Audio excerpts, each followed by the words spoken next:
Assadah Sayyidat, Assalamualaikum rahimani wa rahimakumullah. Jamaah salat subuh Masjid Raya Asmaul Husna, semoga kita senantiasa mendapatkan rahmah, barakah, inayah dari Allah Subhanahu wa taala. Amin. Pada pertemuan dan kajian pagi hari ini, alhamdulillah masih bicara tentang Baitun Nubuwah, rumah tangga Nabi kita, Nabi besar Muhammad Sallallahu Alaihi Wasallam.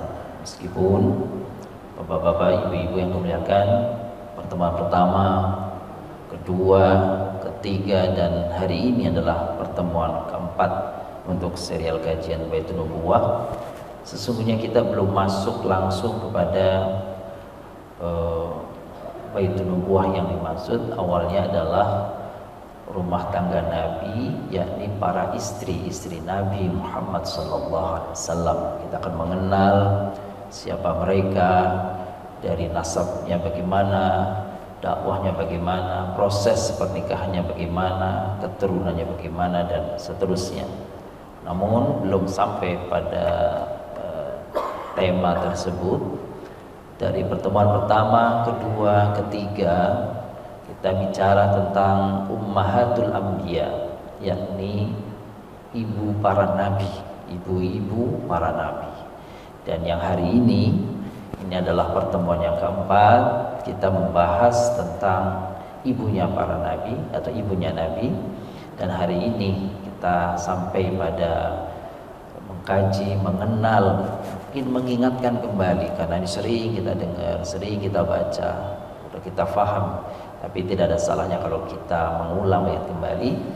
Kita hari ini akan mengulas tentang ibunda Nabi besar Muhammad Sallallahu Alaihi Wasallam, yakni Sayyidatuna Aminah atau Aminah bintu Zuhrah.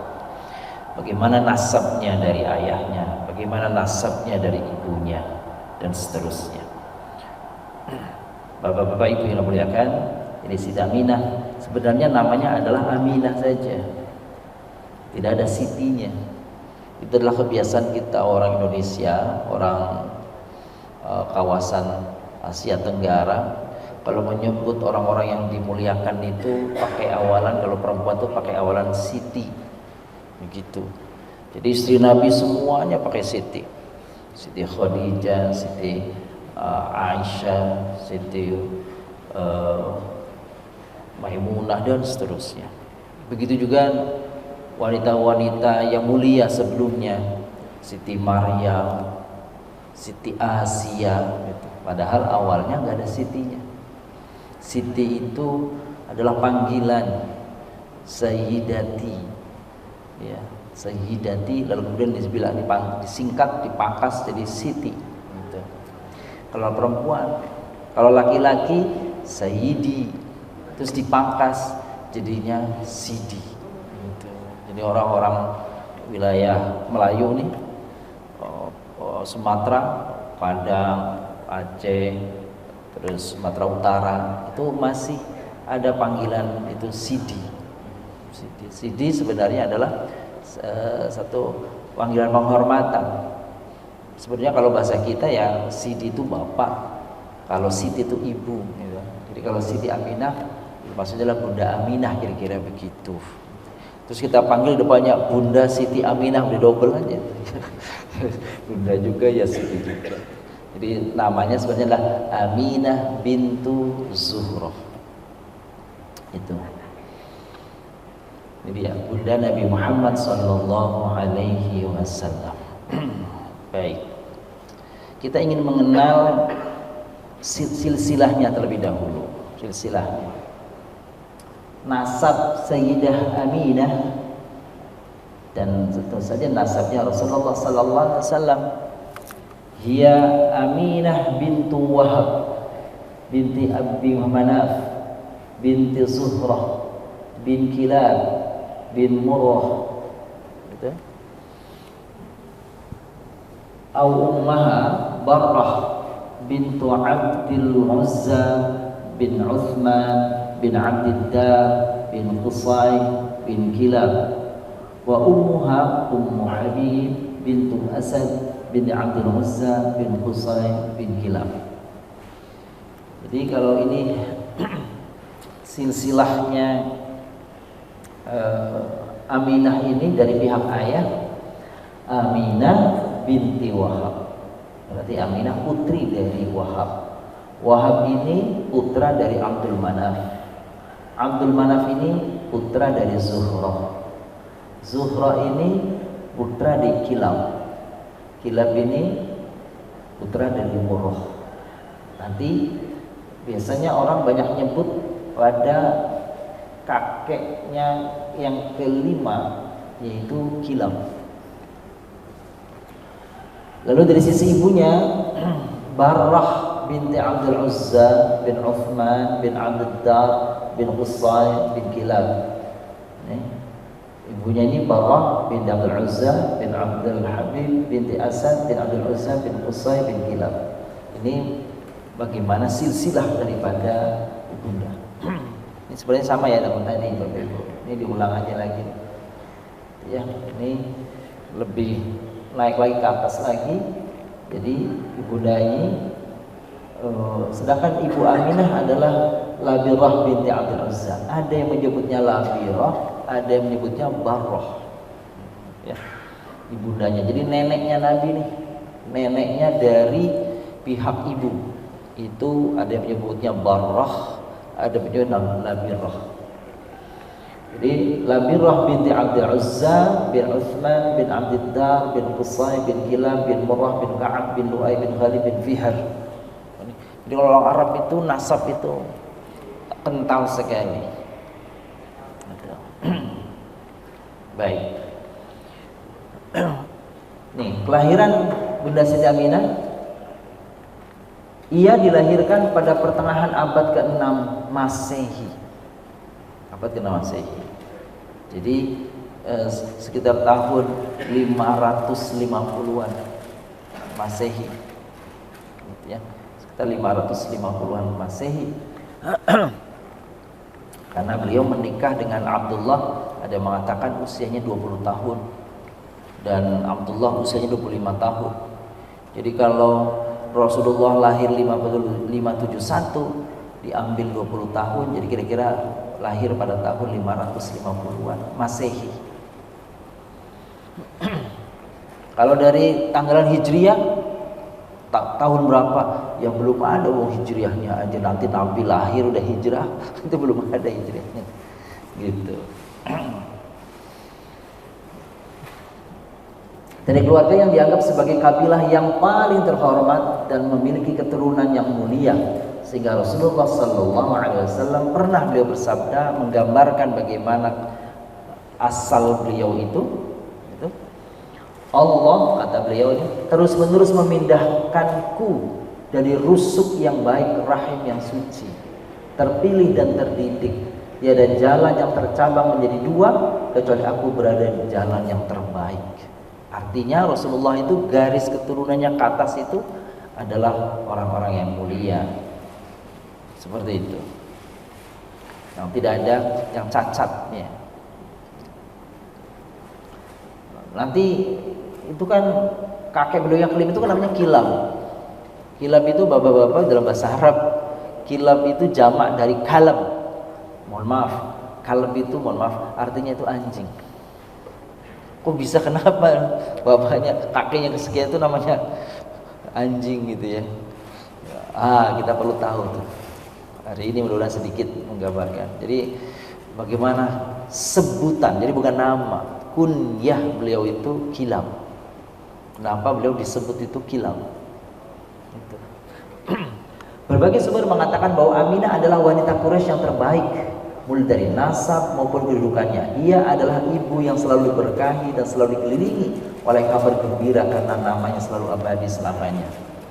Kalau coba kita buat tabel, maka akan muncul seperti ini Bapak Ibu.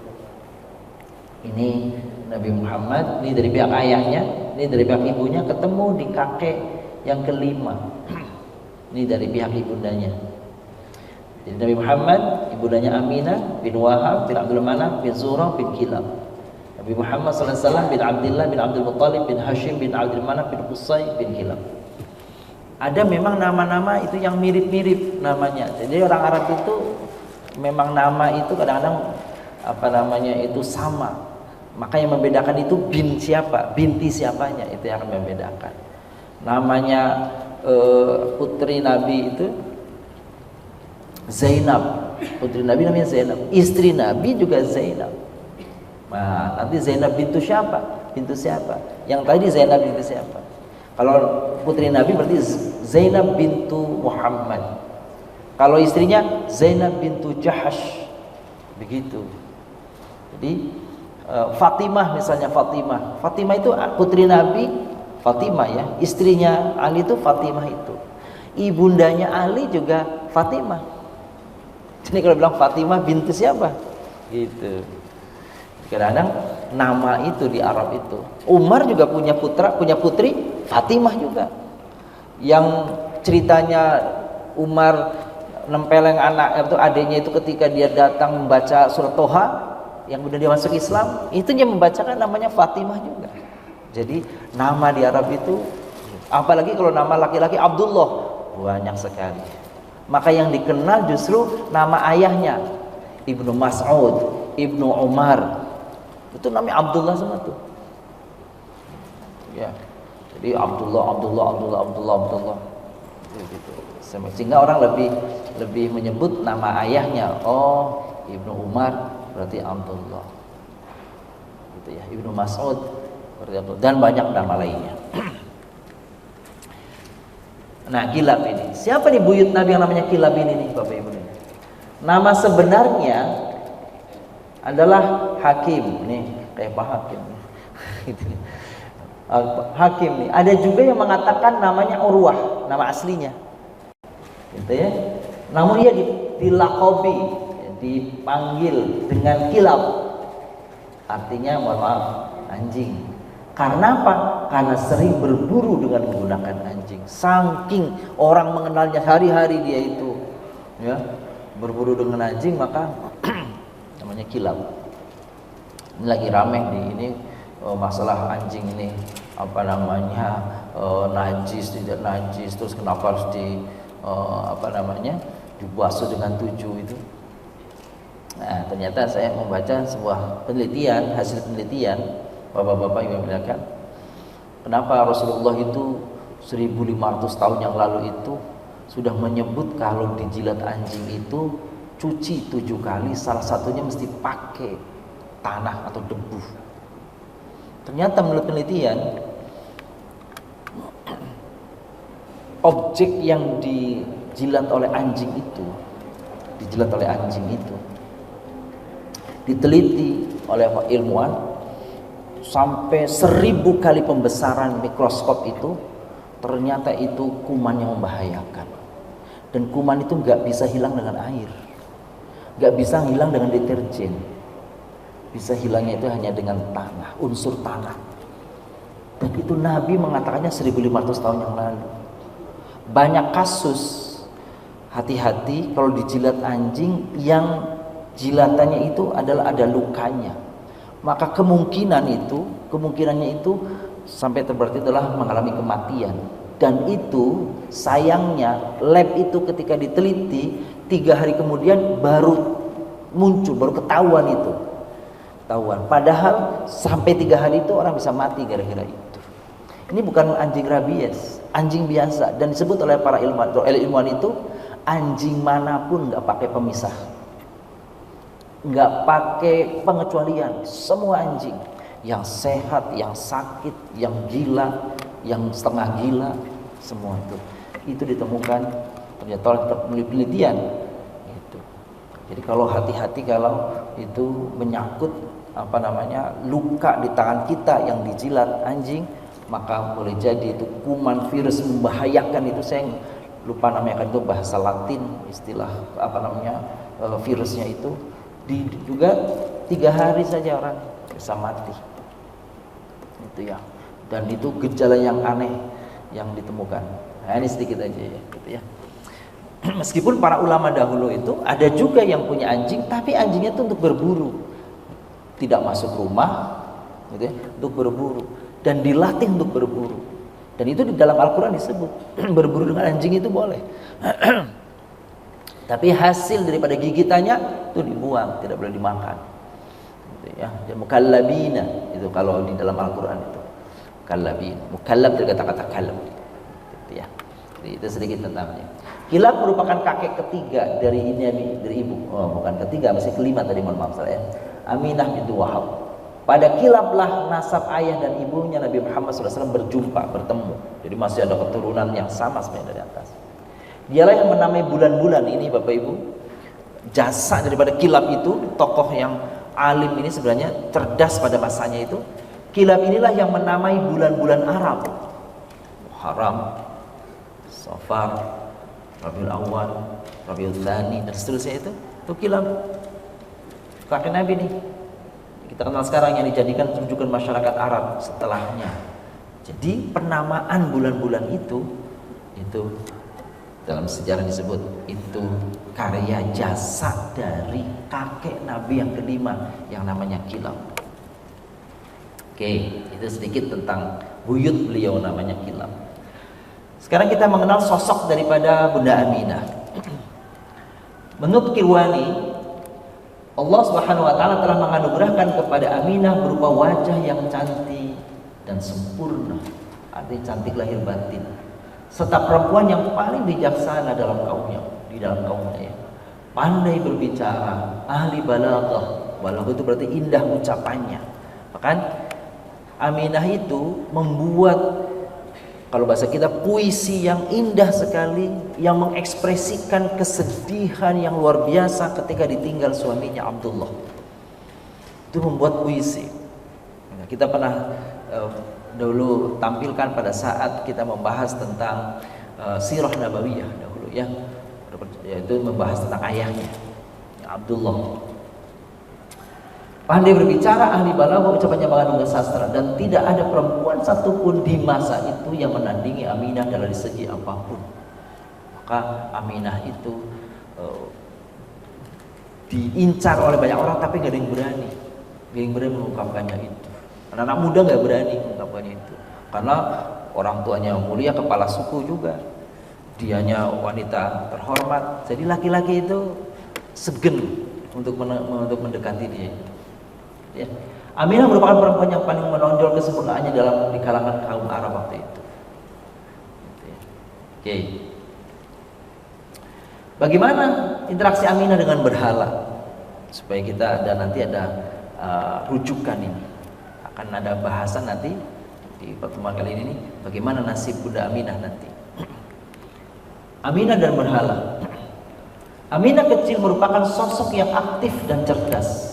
Ia kerap datang ke Ka'bah, dan Ka'bah itu sudah diliputi banyak sekali berhala-berhala sembahan. Untuk menyaksikan orang-orang yang sedang bertawaf, tapi juga dibuat untuk tawaf, atau sekedar melepas dahaga dengan minum air Zam-Zam. Tak jarang Aminah bersama teman-temannya masuk ke Baitul Haram untuk melihat makam Nabi Ibrahim dan sumur Zam-Zam. Aminah bahkan pernah meminum airnya saat itu masih banyak berhala diletakkan di sekitar Ka'bah. Keyakinan orang Quraisy dulu bahwa berhala-berhala tersebut dapat mendatangkan keberkahan serta keselamatan bagi mereka. Mereka menyembah berhala dengan niat mendekatkan diri kepada Allah melalui berhala-berhala itu. Tradisi tersebut justru membuat Aminah kecil ini heran. Ia justru ragu patung-patung yang dibuat oleh tangan manusia tersebut mampu memenuhi dan melindungi perbuatan sendiri. Baginya, berhala tersebut tidak memberi manfaat bagi orang-orang sekitarnya. Artinya,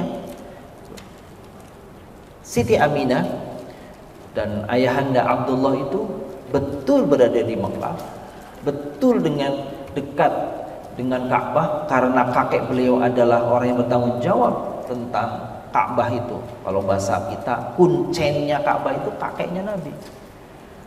Tapi Abdullah dan Aminah sejak kecil dipelihara oleh Allah sehingga dia tidak melakukan yang dilakukan oleh kaumnya, yaitu menyembah berhala. Sebagaimana Nabiullah Ibrahim alaihissalam, yang ayahnya menurut sebanyak yang riwayat adalah pembuat patung, penyembah patung, tapi Ibrahim alaihissalam justru menentangnya. Jadi ini sesuai dengan sabda Nabi mengatakan, aku dilahirkan dari keturunan yang tidak penyembah, bukan penyembah berhala. Meskipun saat itu risalah Islam belum tiba, karena risalah Islam nanti 40 tahun setelah kenabian, 40 tahun setelah lahirnya Nabi SAW, itu baru turun risalah Islam. Sedangkan Bunda Aminah Abdullah belum ada. Itulah yang disebut masa fatrah. Fatrah itu masa kekosongan, masa kosong, masa hampa dari turunnya atau risalah para nabi. Akhirnya bagaimana Abdullah dan Aminah ini menikah? Pernikahan dengan Abdullah. Aminah menikah dengan Abdullah bin Abdul Muttalib. Saat itu ia dikenal sebagai perempuan terbaik dari kalangan Quraisy. Dan Abdullah juga adalah pemuda terbaik, jadi idaman wanita sebenarnya di situ tuh. Begitu juga Abdullah, dan disayang oleh kaumnya Abdullah itu. Bahkan kalau bapak-bapak kita renung kembali, kita ruan kembali nih, ketika Abdul Muttalib kakeknya itu dulu pernah bernadar waktu anaknya itu baru Al-Harith. Waktu Al-Harith anaknya itu. Lalu dia mengatakan, kalau nanti Allah hadirkan untukku 10 anak laki-laki, maka aku akan persembahkan salah satu anak ini untuk Ka'bah. Untuk persembahkan, disembelih, mau disembelih. Begitu dahulu orang itu menunjukkan baktinya kepada Allah, pada Tuhan waktu itu ya. Itu ketika yang ke-10 itu lahir, maka niat nazar tadi itu mau ditunaikan.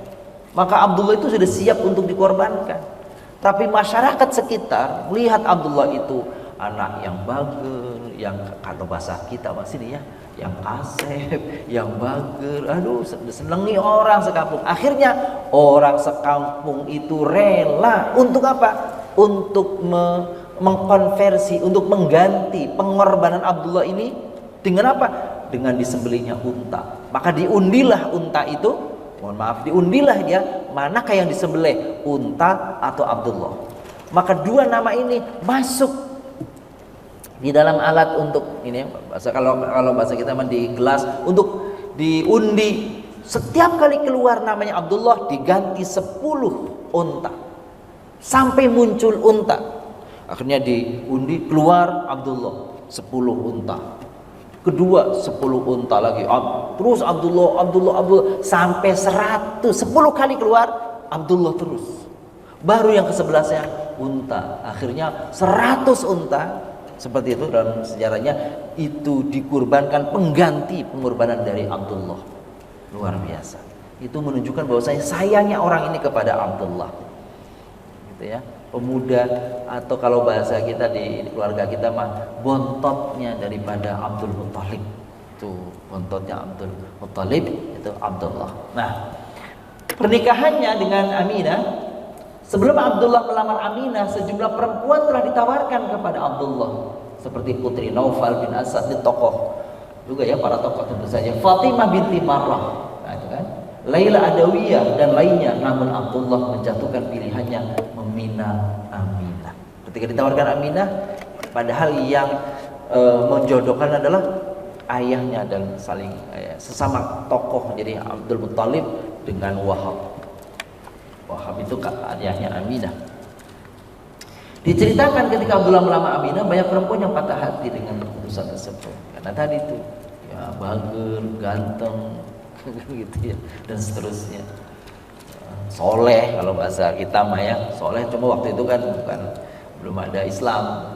Acara dan pesta pernikahan dua pembesar Quraisy tersebut berlangsung selama 3 malam 3 hari. Wah, kayak raja aja, 3 hari 3 malam pestanya itu ya. Sepanjang pesta pernikahan tersebut, berdasarkan tradisi kabilah, ia menetap di rumah pengantin perempuan. Itulah Abdullah. Akhirnya Abdullah menikah.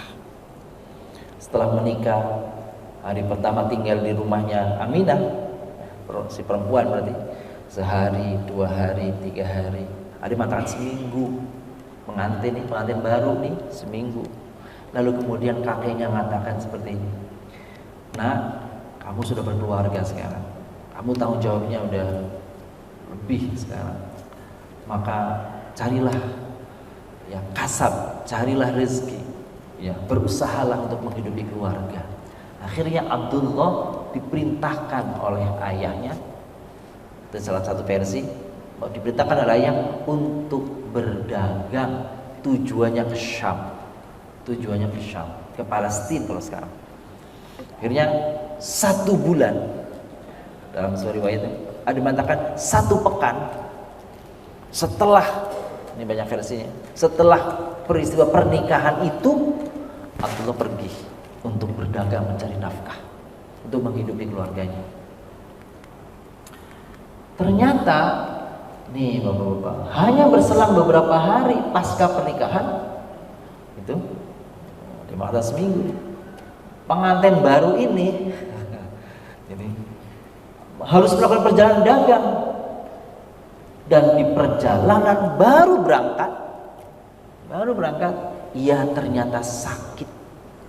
Sudah mendekat kota Madinah, waktu itu namanya Yathrib.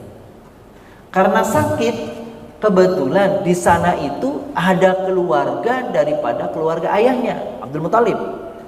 Akhirnya dia singgah di tempat keluarga ayahnya. Bahkan kalau kita flashback lagi nih kisahnya dulu tuh, kenapa namanya Abdul Muthalib? Abdul Muthalib bukan nama asli, itu kan nama pamannya sebenarnya. Al-Muthalib itu pamannya, bukan aslinya. Aslinya namanya Syaibatul Hamd. Lalu tinggal di Madinah, menjadi dalam tanda kutip pelayan daripada Al-Muthalib, orang kaya di Madinah. Saking setiap hari itu bersama Al-Muthalib, maka dianggap seperti budaknya, pelayannya. Maka di mana ada Al-Muthalib, di situ ada Syaibah. Akhirnya Syaibah lebih dikenal namanya Abdul Muthalib. Nah keluarganya di Madinah. Nah ini Abdullah sakit di Madinah, tidak bisa melanjutkan perjalanan ke Yathrib, ke Syam, ke Palestina. Terdengar berita bahwa beliau sakit. Akhirnya Abdul Muthalib menyuruh putra pertamanya namanya Al-Harith untuk jemput Abdullah, bawa pulang ke Mekah biar sakit di sini di rumah. Kakaknya Al-Harith, putra pertama Abdul Muthalib, pergi ke Madinah, tetapi belum sampai di Madinah ayahnya, adiknya sudah wafat. Abdullah wafat, akhirnya dikuburkan di daerah namanya Abwa, ada yang mengatakan Abwa daerahnya. Jadi di wilayah Madinah. Ketika Aminah mendengarkan kabar wafat suaminya, ia pun bersenandung biru. Di ayat yang saya katakan tadi, membuat puisi. Di antara puisi itu, orang semua tahu di negeri ini bahwa engkau adalah orang yang baik, kata-katamu indah, tak pernah menyakiti hati orang, terus seterusnya. Pokoknya kata-kata Aminah itu karena seorang yang kayak sastrawan wanita gitu, jadi indah kata-katanya. Menurut sebagian catatan sejarah, wafatnya Abdullah hanya berselang sedikit dengan kelahiran putranya Muhammad. Ini versi yang lain. Tapi kalau versi tadi masih kecil, usianya itu, usia Nabi Muhammad SAW itu ada mengatakan 2 bulan, ada mengatakan 4 bulan. Jadi dari keberangkatan beliau sakit, yang Mekah Madinah kan jauh bapak-bapak. Kalau dulu jalan kaki kan jauh tuh, jalan kaki jauh tuh. Bisa ada mengatakan jaraknya kira-kira Mekah Madinah itu antara 500 km dari sini ke Semarang, jalan kaki. Ya bayangkan ya, pakai motor aja bisa 2 hari, bisa sehari lah, sehari semalam. Kalau jalan kaki dan nggak ada tempat persinggahan kayak kita sekarang kayak gini, persinggahannya jauh-jauh. Sekarang aja bapak-bapak kalau lagi umroh, lagi haji, dari Mekah ke Madinah kalau pakai mobil lama sekali baru ada rest area. Rest areanya aja seperti itu, kering kerontang begitu. Nggak terbayang itu waktu itu, batu-batuan kan gitu. Wah sekolahnya salah. Maka ada mengatakan 2 bulan, ada mengatakan 4 bulan wafat. Saat Rasulullah SAW itu dalam kandungan ibundanya 4 bulan, ayahnya wafat. Dan memang Bapak muliakan, Allah hanya menghadirkan Aminah, sosok Aminah itu dari ayahnya Wahab dan ibunya Barrah itu hanya satu tugasnya di dunia. Ketika engkau sudah remaja, engkau menikah, kau hanya satu tugasnya. Apa? Dibuahi oleh Abdullah dan nanti melahirkan pada Muhammad SAW. Hai Abdullah, kira-kira tugasmu hanya satu. Ketika engkau nanti sudah menjadi remaja, sudah dinikahkan kepada Aminah, tugasnya engkau hanya satu. Apa? Membuahi Aminah, sehingga Aminah hamil dari Abdullah. Dan keduanya setelah itu, setelah dibuahi, udah positif, dia hamil, dicabut nyawanya, wafat. Aminah nanti begitu Nabi Muhammad SAW sudah cukup untuk ditinggal, usianya 4 tahun, wafat pula, diwafatkan pula oleh Allah SWT. Sehingga tidak ada adiknya Nabi Muhammad, nggak ada adiknya. Siapa adiknya Muhammad? Nabi nggak ada. Kalau ada adiknya, nanti ada ponakannya, repotnya. Nabinya wafat, wah adiknya aja nanti jadi nabi. Nah itu dia. Jadi itulah rahasia Allah SWT. Mengapa begitu Aminah sudah terbuahi, sudah hamil, maka Allah cabut tugasnya Abdullah di dunia ini. Begitu Aminah sudah cukup usia Nabi Muhammad gitu ya, 4 tahun, maka kemudian dipanggil oleh Allah. Maka usia 4 tahun Nabi SAW sudah dalam keadaan yatim piatu. Sebagian pula menyebut bahwa wafatnya Abdullah yang begitu cepat pasca keselamatan dari pengorbanan penunjukan sebuah takdir Abdullah menikah dengan Aminah, yang dari pernikahan tersebut lahir Nabi Muhammad sallallahu alaihi wasallam. Kita lanjutkan, wafat Abdullah, Aminah kan sedang hamil. Bagaimana itu perasaannya ya, subhanallah, wanita yang sedang hamil tinggal suaminya, menikah dalam waktu sepekan ditinggal dan wafat untuk selamanya. Kehamilan Aminah. Tak lama setelah pernikahannya dengan Abdullah, Aminah mendapatkan berita gembira kehamilannya. Dirinya ya, berbeda dengan wanita-wanita pada umumnya. Kehamilannya berbeda dengan umumnya. Dia mendapatkan berita itu melalui mimpi yang menakjubkan, bahwa dia telah mengandung makhluk yang paling mulia. Dalam mimpinya itu Aminah seolah-olah melihat sinar yang terang benderang mengelilingi dirinya. Ia juga seolah-olah melihat istana-istana di Basrah dan Syam, dan mendengar suara yang ditujukan kepadanya, engkau telah hamil dan akan melahirkan seorang wanita termulia di kalangan umat ini. Bahkan disebutkan dalam kitab-kitab Barzanji, dalam kitab-kitab sejarah Sirah Nabawiyah, disebut dalam berbagai sirah, kitab sirah itu, di dalam mimpinya itu dia didatangin oleh Maryam, Siti Maryam, didatangi oleh Asia, yang memberikan kabar gembira tentang kelahiran anak yang kelak mulia, termulia di dunia. Selesai lahir Aminah, bahkan disebut Aminah bintu Wahab, ibunda Nabi SAW itu, waktu mengandung yang 9 bulan itu, Bapak-Bapak bilang, itu disebut tidak seperti umumnya orang mengandung, wanita mengandung. Enggak ada rasa mual, enggak ada rasa berat, enggak ada rasa, pokoknya seperti rasa yang dalam tanda kutip mungkin tidak mengenakan, tidak menyenangkan bagi kaum ibu yang sedang hamil. Pokoknya ringan, enteng, gampang, senang. Enggak ada ngidamnya mangga mentah di bulan yang enggak ada lagi waktu, enggak musim lagi. Ada lagi yang anak-anak ngidamnya apa, jitak orang botak, aduh repot kan gitu ya. Pokoknya ini semuanya berjalan indah sekali. Begitu dalam banyak kitab sejarah atau sirah nabawiyah. Masa mengasuh Muhammad sallallahu alaihi wasallam, Aminah pasca melahirkan, ia mengasuh sendiri bayinya. Awalnya karena disebabkan keterbatasan materi dan ketidaksanggupan untuk menyewa pengasuh, Aminah menolak setiap tawaran orang yang hendak mengasuh bayinya. Namun pada akhirnya ia menyerahkan Muhammad di bawah pengasuhan Halimatus Sa'diyah, karena Muhammad juga butuh asupan ASI. Jadi beliau mau memberikan anaknya untuk diasuh, sebab tradisi di Arab, Bapak Ibu lihat, itu anak-anak bayi itu disusukan, itu diasuh oleh orang lain. Itu tradisi di sana begitu. Dan salah satu masyarakat yang tugasnya itu mengasuh anak, menyusui anak, itu ada daerah Bani Sa'ad namanya. Di sana sejuk dibanding di Mekah yang panas, di sana sejuk.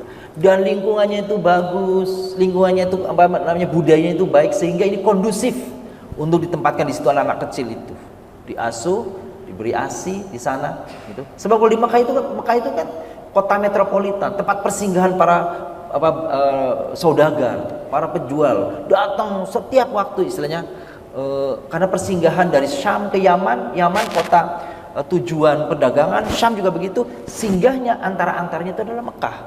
Sehingga Mekah itu ramai gitu, dan nggak kondusif untuk tumbuh kembang seorang anak gitu. Maka perlu daerah yang kondusif, yang baik. Nah, itu Bani Sa'ad. Maka namanya Halimah, Halimahnya dari Bani Sa'ad, maka namanya Halimatus Sa'diyah tuh gitu. Halimah ini berangkat dari Bani Sa'ad untuk mencari anak asuhan sebagai penghidupan karena dapat upah. Ini adalah profesi. Menyusui bayi, mengasuh bayi itu profesi. Dibayar, digaji. Akhirnya begitu Halimah dengan suaminya dan anaknya, satu orang laki-laki itu pergi dari Bani Sa'ad ke Mekah, tergolong yang miskin, bawa seekor keledai yang kurus kering, sehingga dia terlambat datang ke kota Mekah, sehingga bayi-bayinya orang-orang yang kaya sudah habis diambil oleh para wanita-wanita yang akan menyusui. Halimah datang udah habis, gak ada bayinya orang kaya.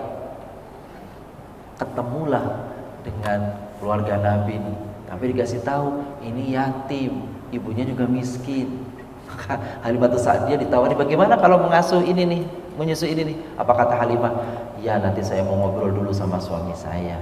Gitu. Ngobrol lah sama suaminya. Tanya, diskusi suaminya, gimana nih?